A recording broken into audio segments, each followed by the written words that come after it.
mi nombre es Karina López García y les voy a hablar acerca de la historia de la contabilidad. Pero para empezar, ¿qué es la contabilidad? La contabilidad es una técnica que se utiliza para el registro de las operaciones que afectan económicamente a una entidad y que produce sistemáticamente y estructuradamente información financiera. Las operaciones que afectan económicamente a una entidad incluyen transacciones, transformaciones internas y otros eventos. Bueno, ahora que ya sabemos lo que es la contabilidad, vamos a hablar un poquito acerca de su historia. La contabilidad es una actividad tan antigua como la propia humanidad. En efecto, desde que el hombre es hombre y aún mucho antes de conocer la escritura, ha necesitado llevar cuentas, guardar memoria y dejar constancia de datos relativos a su vida económica y a su patrimonio. Estos podrían ser como bienes que recolectaba, cazaba, elaboraba y consumía y poseía, bienes que almacenaba, bienes que prestaba o enajenaba, bienes que daba en administración, etc. Las primeras civilizaciones que surgieron sobre la Tierra tuvieron que hallar la manera de dejar constancia de determinados hechos con proyección aritmética, que se producían con demasiada frecuencia y eran complejos para poder ser conservados solamente en su mente.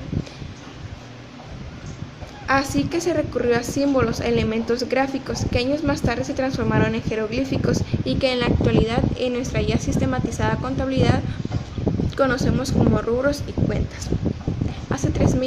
Hace más de 3000 años, el hombre comienza a perfeccionar los signos y símbolos gráficos, pasando de los jeroglíficos egipcios y a la escritura babilónica, al primer alfabeto fenicio, luego al alfabeto griego y por último al abecedario latino.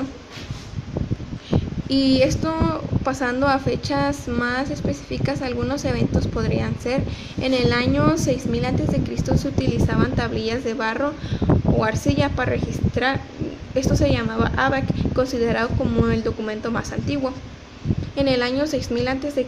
se obligó a llevar libros de contabilidad a los comerciantes de Grecia. En el año 5000 a.C. se comienzan los primeros vestigios de organización bancaria. En el año 4000 a.C. Mesopotamia era una civilización próspera. En el año 3623 a.C. en Egipto, los escribanos de los faraones registraban las entradas y gastos de los faraones. En el año 2000 a.C. en Babilonia utilizaban el ábaco para efectuar operaciones. En el año 1700 a.C.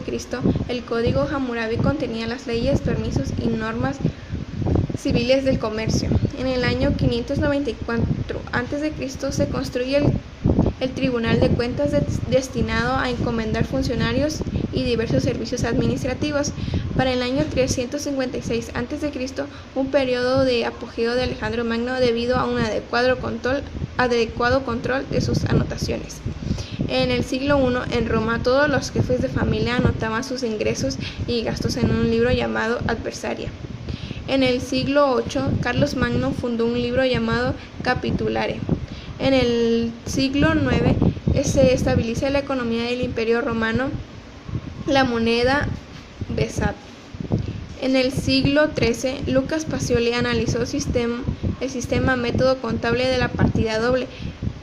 Lucas Pacioli se podría decir que es como el padre de la contabilidad, puesto que era un célebre franciscano y especialmente matemático italiano. Es uno de los pioneros del cálculo de las probabilidades y realizador de grandes aportes a la contabilidad. Regresando a las fechas, nos encontramos en el siglo XV, en donde se conocía el sistema albeniciana, que contenía los registros cronológicamente.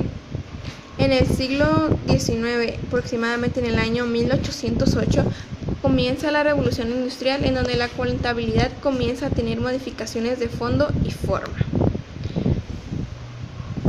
Bueno, en el año 1854 se funda la Escuela de Comercio en la Ciudad de México por decreto de Santa Ana. En el año 1856 se organiza en Escocia e Inglaterra una sociedad de contadores. En el año 1965, la Escuela de Comercio de la UNAM obtuvo rango de facultad al incorporar estudios de maestría y doctorado. Para el año 1868, el 15 de julio, siendo presidente don Benito Juárez, se inaugura la Escuela Superior de Comercio y Administración.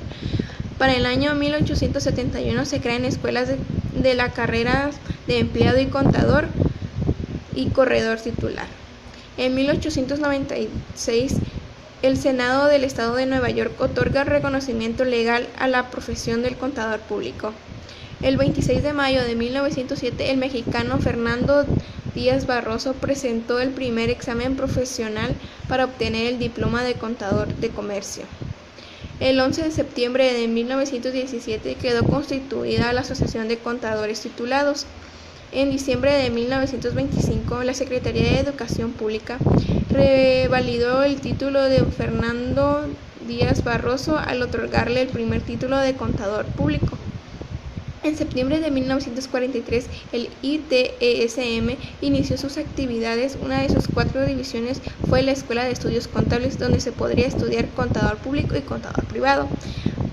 Bueno, para hablarles un poquito más acerca de la contabilidad en México, unos hechos muy importantes podría ser que el IMCP, mejor conocido como el Instituto Mexicano de Contadores Públicos, que tiene su origen en el año 1923 y está integrado por contadores titulados de México. Para el año 1949 existían solo 6 instituciones que impartían la carrera de contaduría, con al menos unos 5,000 estudiantes de esta carrera. Al no solo existir el Instituto Mexicano de Contadores Públicos, para el año 1975 nace el Colegio de Contadores Públicos en Baja California Sur, que es en el estado que nos encontramos ahorita. Esto se dio después de largas horas de trabajo que se lograron reunir 19 profesionistas de contaduría que eran necesarios para la construcción del colegio, teniendo así el 21 de junio de este mismo año la Asamblea Constitutiva de Socios, en donde se afirmó el acta constitutiva del Colegio de Contadores Públicos de Baja California Sur AC. Bueno, esto es un poquito de la historia de la contabilidad en el mundo, en México y por supuesto aquí en Baja California Sur. Y bueno, eso es todo, y sin más por decir, una pequeña conclusión podría ser que el Instituto Mexicano de Contadores Públicos es muy importante para nuestro país, puesto que somos un país muy organizado y somos el único que tiene una sola institución. Bueno, la contabilidad a lo largo de los años ha ido avanzando. Cada vez hay más cambios en las normas de información financiera, avances tecnológicos mediante la computadora, en donde ya se pueden realizar los cálculos financieros y todo mucho más fácil. Y pues la contabilidad es muy importante y se tiene que tener un buen manejo y control de ellas. Por eso las entidades, tanto físicas como morales, cada vez aplican más la tecnología para tener un mejor control de estas. Y nuestro reto es cada día más superarnos y estar actualizados en la medida de lo posible para ser unos buenos contadores. Bueno, eso es todo, y sin más por decir, me despido. Adiós.